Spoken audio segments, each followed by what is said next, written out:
Hello and welcome to Fly Bites once again. And today we're going to talk about do I really need to talk to anyone if I just want to go through an ATZ?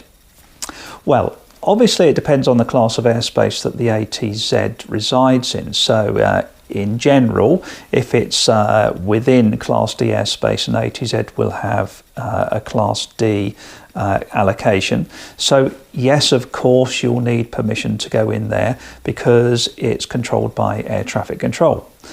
But let's have a chat about ATZs which are owned, if you like, by either an air-ground communication service, or an AFIS, an Aerodrome Flight Information Service, with a call sign of information. What about them? Because they can't control you in the air. Well, there's another little thing that comes into play called Rule 11, which is in the UK Rules of the Air.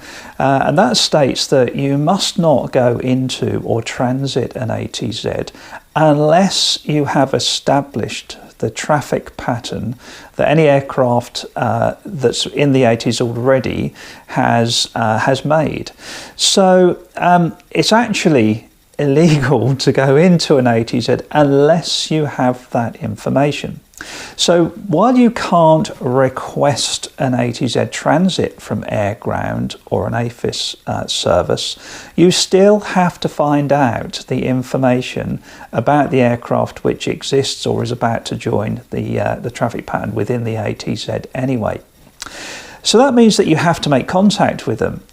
So in order to find that out. So if you don't do that, then what can happen is if there is an incident and you cause a problem, the agency concerned, they can raise an MOR, mandatory occurrence report, and that can then result in you getting a letter from the CAA because you have infringed notified airspace. So infringements are not about controlled airspace necessarily, that you can infringe notified airspace, which is airspace which is notified for a purpose such as an ATZ, even though it's Class G, danger areas, restricted areas, all of those things are notified airspace that you can get a letter from the CA about infringing. So just be careful about those ATZ transits, especially if it's air ground or Aerodrome Flight Information Service controlled, so to say, because you still need to abide by Rule 11 of the Rules of the Air.